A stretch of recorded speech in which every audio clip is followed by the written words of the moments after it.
Olá, estamos de volta, dando continuidade. Professor Eduardo Luiz, mais uma vez com vocês. Obrigado pela companhia, pela paciência, tá certo?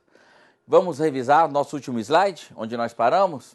Bom, no nosso último bloco, falamos um pouquinho sobre combustão completa e combustão incompleta. Nas provas que pedem conceito, nas bancas conceituais, então, gravem bem isso, que é a combustão completa, tá certo? O oxigênio reage, né, o oxigênio reage com o combustível, tá?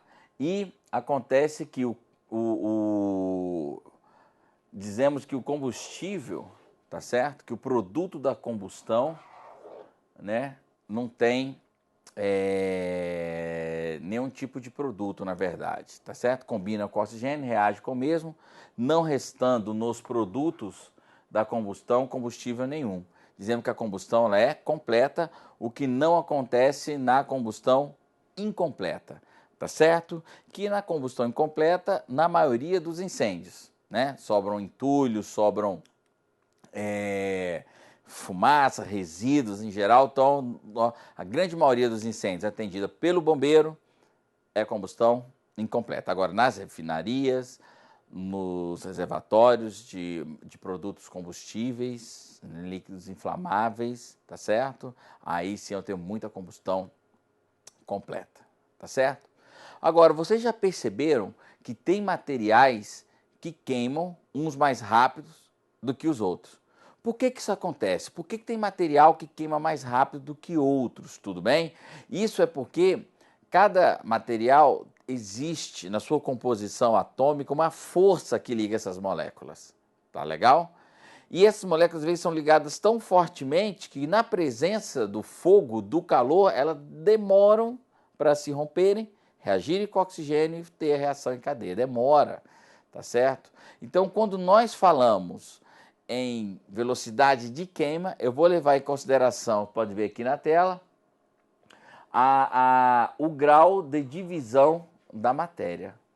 Tudo bem? O grau de divisão da matéria. Se ela é difícil de ser quebrada, porque as moléculas estão unidas com muita força, a combustão ela é lenta. Tipo a madeira, por exemplo, né, é muito forte ali, então demora para pegar fogo, o aço, tá certo? Rochas, concreto, demora para pegar fogo. Tudo bem?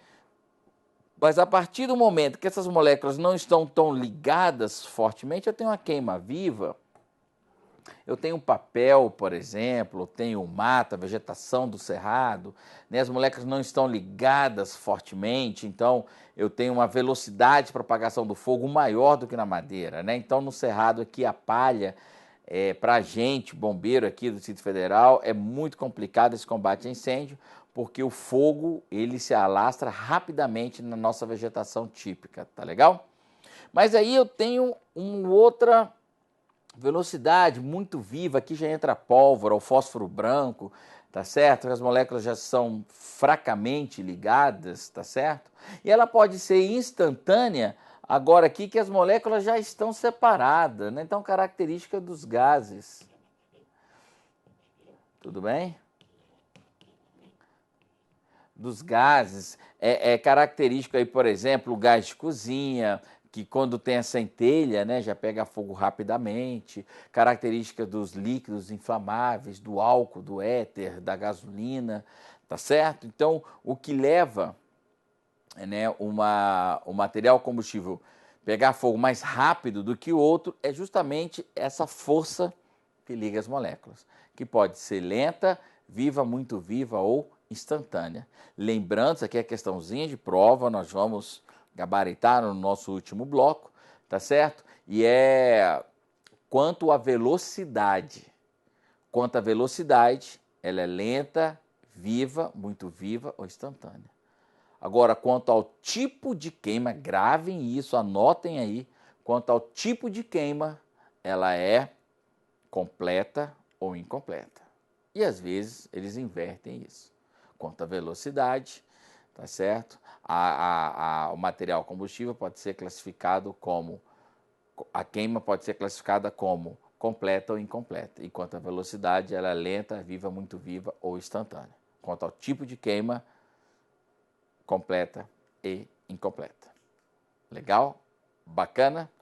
Bom, nós percebemos que quando o material pega fogo, ele vai liberar calor para o meio ambiente. E vale a pena nós relembrarmos, neste caso, então, tá certo? Quais são os tipos de propagação do fogo, muito comum também nas bancas conceituais. Vamos relembrar, então, a nossa 8ª série antiga, até talvez 1º ano, 2º grau, as formas de propagação do calor, tá certo? Ele se propaga por condução, convecção ou irradiação. Tá legal? Vamos relembrar isso aí? Para a gente relembrar, nada melhor do que ter um aí um esqueminha, né? Para a gente entender aqui. Vou até trocar a cor da tinta, porque esse slide está um pouco escuro, tá? Olha só, eu tenho um fogo inicial, tá certo? Começou bem aqui, ó. Um fogo inicial, tá legal? Bom, este fogo inicial, ele começa a liberar calor para cima, concorda? Começa a liberar calor para cima. Este calor vai subir, esses vapores inflamáveis vão subir e vão aquecer o teto. O nome dessa transmissão de calor é convecção. O que é convecção, então? É o transporte de calor com transporte de matéria. Isto é convecção. É o transporte de calor com transporte de matéria. A convecção, ela é característica dos líquidos e gases. Tudo bem? Beleza? Quando nós falamos em convecção, nosso cotidiano está rodeado deste fenômeno. Se a gente coloca, por exemplo, uma panela com água para ferver, daqui a pouco a água vai entrar em ebulição, mas ela começa a borbulhar, não é verdade? O que acontece ali? Como a panela está recebendo calor, a água que está embaixo está fria, ela recebe calor, sobe. A água que está em cima, que está um pouco, né, ela recebe calor, a de cima está um pouco mais fria, desce. É aquecida, sobe, tá certo? Começa dentro de uma panela de água uma corrente de convecção. O ar-condicionado, a gente coloca o ar-condicionado na parte superior, aí ele gela o ar fica mais denso, mais pesado, desce, o ar que está mais embaixo, né? Ele é mais quente, então ele sobe empurrado para cima, ele gela, desce dentro, né, de um escritório, dentro da sua casa que tem ar-condicionado, eu tenho uma corrente de convecção.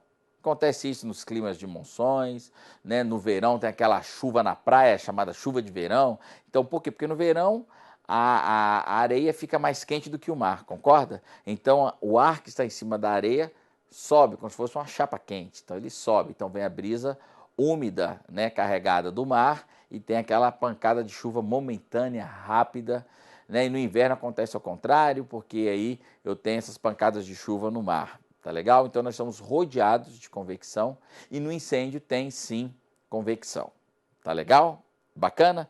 Voltando ao nosso esquema, eu tenho aqui, por exemplo, agora, uma porta de ferro, tá? Tá escrito aqui, não sei se vocês estão conseguindo ler aí, né? Uma porta de ferro. Aí o que acontece? O fogo encosta na porta de ferro e as moléculas vão sendo agitadas e essa energia vai passando de molécula para molécula. E atrás da porta vai ficar quente. Isto é chamado de condução. O que vem a ser então a condução? É o transporte de calor de molécula para molécula sem transporte de matéria. Na condução não existe transporte de matéria. O calor ele é repassado de molécula para molécula. Tá legal? Se você fizer, por exemplo, né, estiver cozinhando e deixar a colher dentro da panela, você vai ver que a colher vai ficar aquecida devido à condução, que é o transporte de calor sem transporte de matéria, mas passando de molécula para molécula. Tá certo?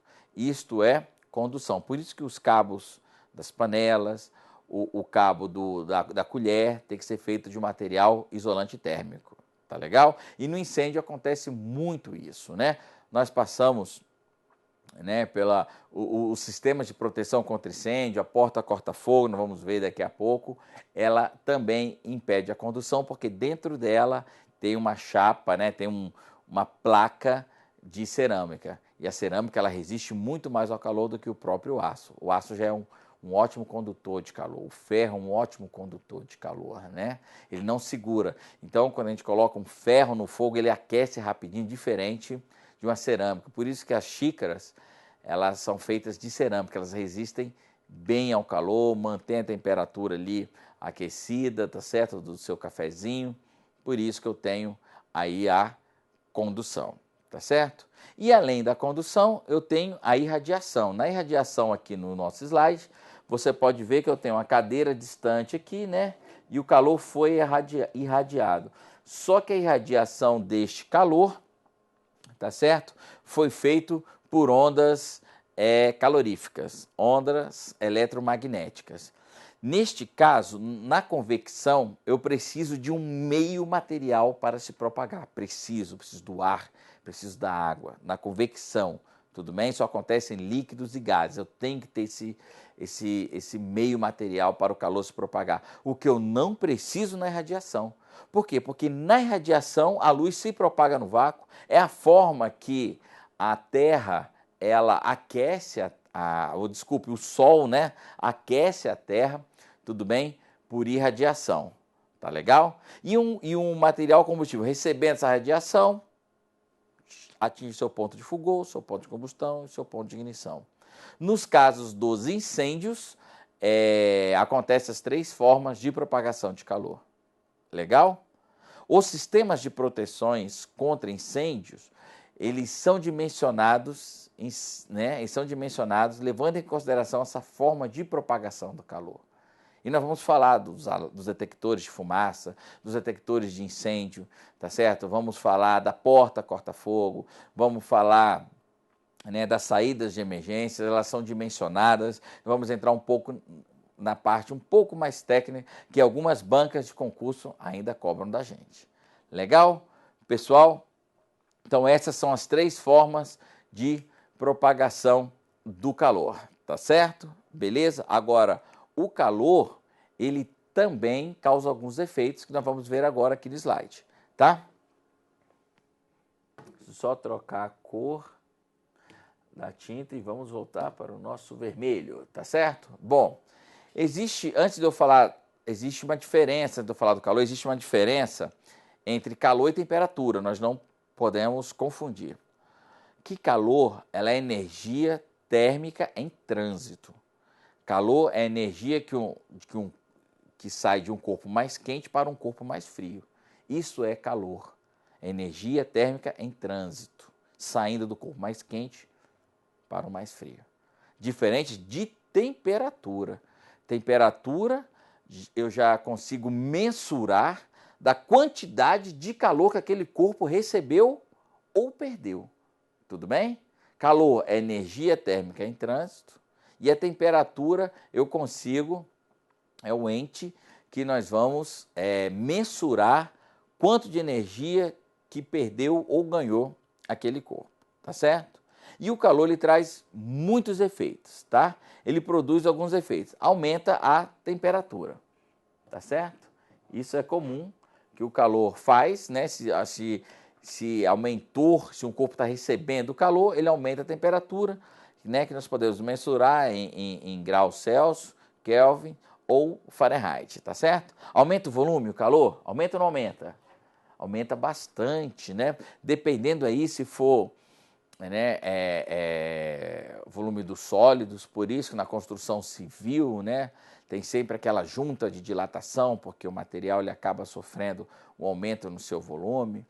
O leite, por exemplo, né, coloca para ferver, então ele aumenta o seu volume quando recebe calor, aí daqui a pouco ele pode derramar, apaga o fogo, vaza gás, aí está aquele cheiro de gás horrível, quando a dona de casa chega, sente o cheiro, acende a luz. Aí se acender a luz não é nem backdraft não, é explosão mesmo, tá certo? Porque eu tenho gás na cozinha, eu tenho oxigênio e está faltando só o calor. E só de acender ou apagar uma luz, eu crio uma centelha no interruptor ou até na própria lâmpada que pode causar um incêndio, uma explosão.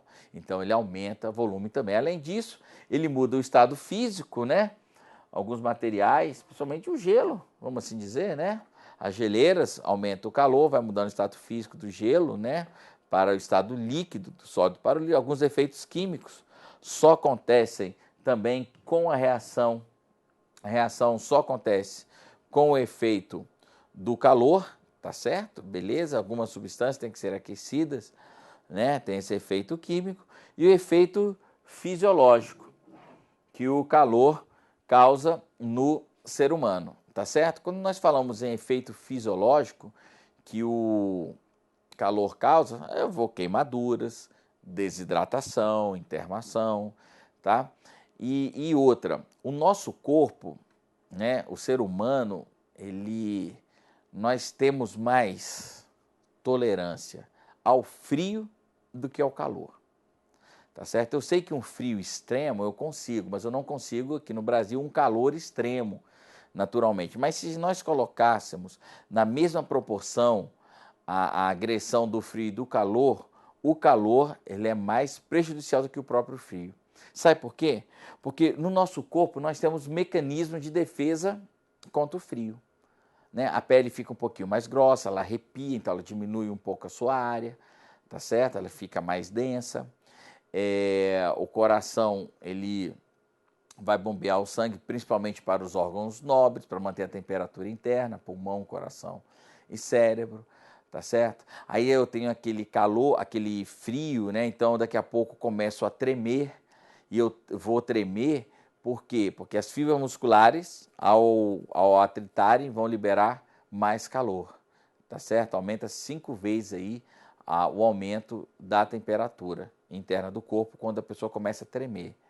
Como os órgãos nobres têm que ter o sangue, então a boca fica roxa, as extremidades das mãos, dos pés ficam roxos também, justamente porque o sangue está mais direcionado nos órgãos nobres. Tudo isso é um mecanismo de defesa contra o frio. O que nós já não temos no caso do calor, não é verdade? Qual o mecanismo que nós temos? O suor. Beleza, o suor ele abaixa a temperatura, né, periférica da pele, mas aí você perde sais minerais, você desidrata, tá certo? Você pode perceber que nos ambientes quentes você não consegue se concentrar, produzir um texto, você fica irritado, o calor incomoda, tá certo? O frio até certo ponto é até aconchegante, né? Até legal aí, mas o calor ele é insuportável, tá certo? Teve na década de 90 uma onda de calor muito forte lá na Ásia, e morreram centenas de idosos e crianças que são mais, né, vulneráveis a esse aumento de temperatura, tá certo? Então, no incêndio eu tenho muita desidratação, cãibra, tá certo? Aí perde a consciência, perde o poder de resposta, de concentração. Por isso que nos nossos treinamentos simulados de incêndio, né, tem um tempo de exposição máximo que o bombeiro pode ficar, e é claro que ele está usando equipamento de proteção individual, mas desidrata muito, chega a perder 1,5 litro, tá? 1,5 kg de peso no incêndio. Era bom se emagrecesse, mas não é só a água que está perdendo, tá certo? Não é o spa, não é uma atividade assim que você vai emagrecer, você vai perder peso, mas na verdade está perdendo água. Eles chegam a perder de 1,5 kg a 2 quilos em menos de 1 hora de treinamento no container de combate a incêndio. Legal? Beleza? Bom, sobre os métodos de extinção do fogo, tá? Nós até já comentamos um pouquinho sobre esses métodos. Por quê? Porque os métodos, eles estão, se baseiam, né? Aonde? No triângulo do fogo. Tá certo? Ele vai se basear no triângulo do fogo. Porque qualquer lado do triângulo do fogo que você quebrar, ele vai apagar.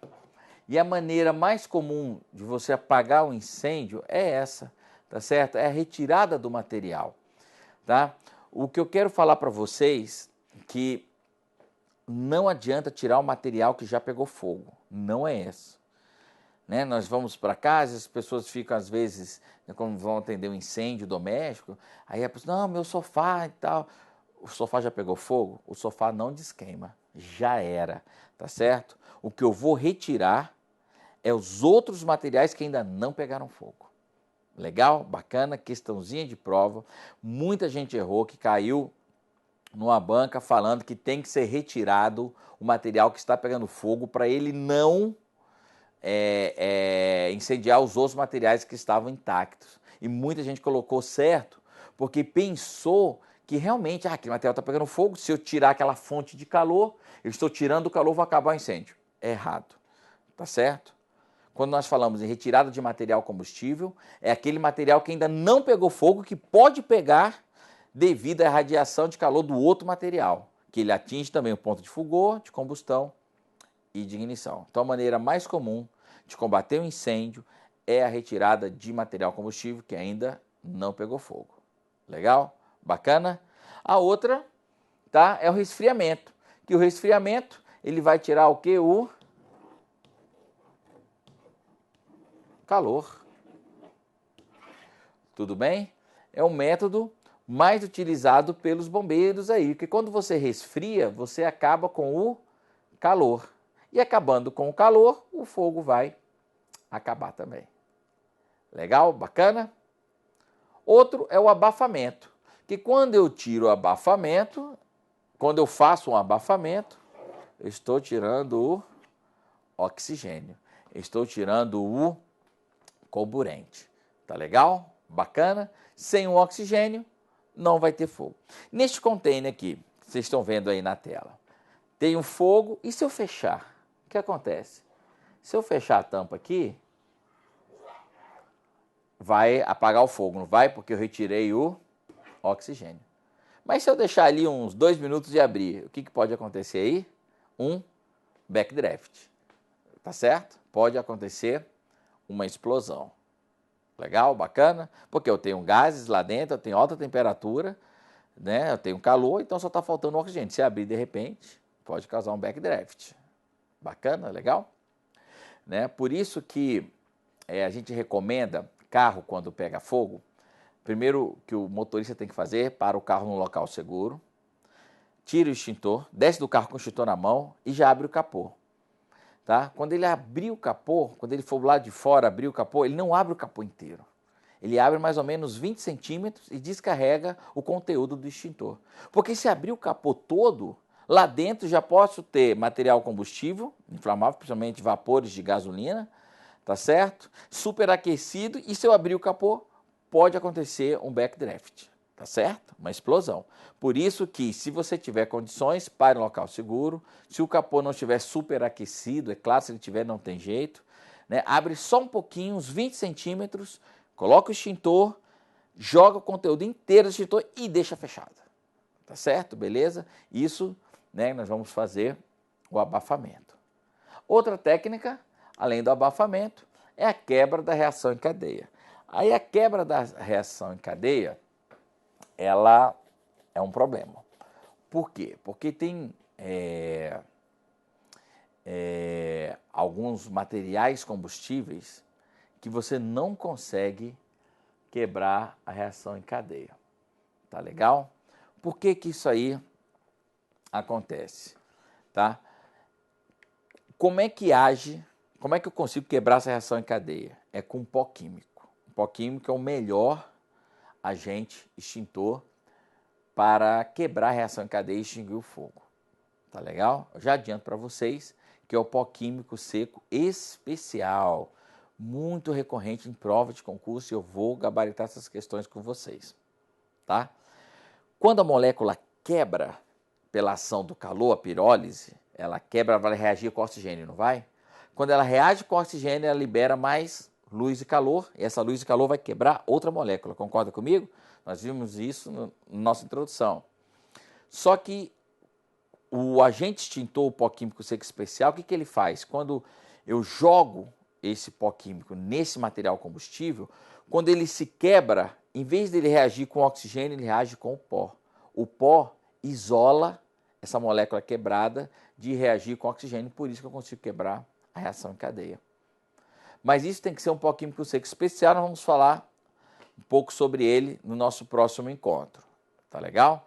Então, a quebra da reação em cadeia, às vezes é difícil porque eu não tenho esse pó químico seco especial. Que materiais são esses? Liga de magnésio, alumínio em pó, zinco, zircônio, titânio, tá certo? Quando você joga água, a água reage com eles e aumenta o fogo.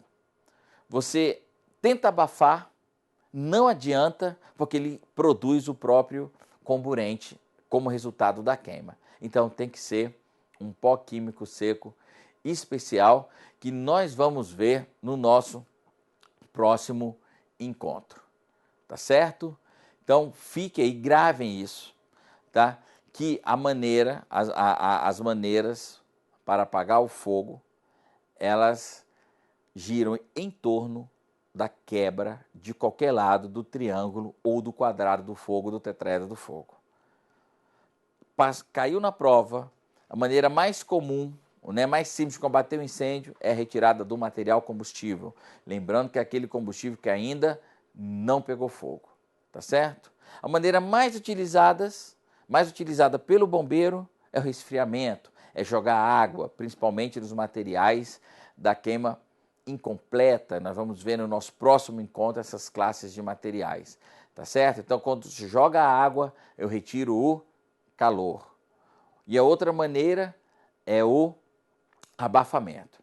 Muito comum quando você está fritando, algum alimento ali no fogão e às vezes sobe aquelas labaredas porque o vapor do óleo atingiu o ponto de ignição. Então, em contato com o oxigênio, ele já faz um fogo ali. A melhor maneira é abafar. Um pano molhado e joga em cima da frigideira. Ou se tem uma tampa. O que não pode fazer é tentar resfriar esse tipo de material que está queimando.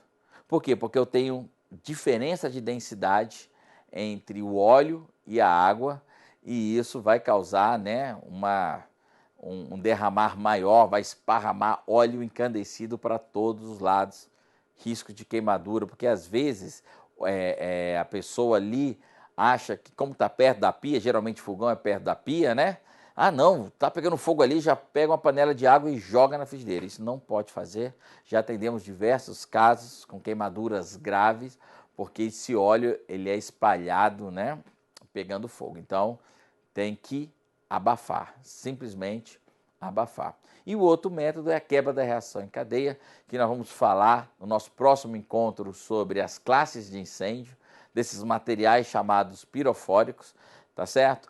Mas os outros materiais que não são pirofóricos, como esses, zinco, zircônio, titânio, não tem reação em cadeia? Tem, claro que tem reação em cadeia. Reação em cadeia está presente em qualquer queima, tá certo? Só que quando eu abafo, tiro o oxigênio, eu já quebrei a reação em cadeia. Quando eu jogo água e resfria e acaba com calor, também quebra a reação em cadeia. Agora, alguns materiais, para apagar, é só um pó químico seco especial, que é o que nós vamos ver no nosso próximo encontro. Tá legal?